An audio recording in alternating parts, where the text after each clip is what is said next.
మించి పెద్దగా voting percentage నమోదు కాలేదు కాబట్టి మరి విన్నర్ ఎట్లా ఉండబోతుంది, ఎంత మెజారిటీతో గెలవబోతున్నారు అనేది ఇక్కడ చాలా కీలకంగా మారింది.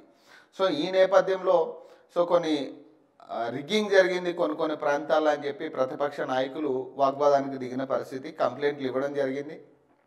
ఇరుపక్షాలు కంప్లైంట్లు ఇవ్వడం, ప్రతిపక్ష నాయకుల్ని ఇప్పటికే అరెస్ట్ చేసిన పరిస్థితి, కొంతమందిని అరెస్ట్ చేసి కొంతమంది మీద అధికార పార్టీ నాయకుల మీద ఏదైతే ప్రోటోకాల్ విరుద్ధంగా వాళ్ళు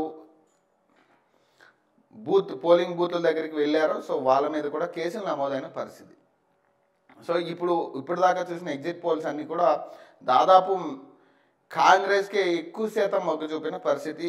వచ్చిన పోలింగ్ ఎగ్జిట్ పోల్స్కి సంబంధించిన రిజల్ట్లు కూడా నిన్న అనూహ్యంగా కేకే సర్వేస్ బీఆర్ఎస్కి గెలిచే ఛాన్స్ ఉందంటే కూడా 49.5% ఎంతో వాళ్ళు క్వైట్ చేయడం జరిగింది.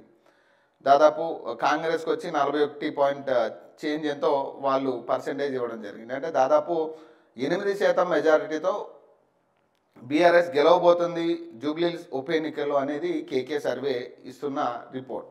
మరి ఈ నేపథ్యంలో మొన్న వచ్చిన ఎగ్జిట్ పోల్స్ అన్నీ కూడా ఒక రకంగా ఉన్నాయి.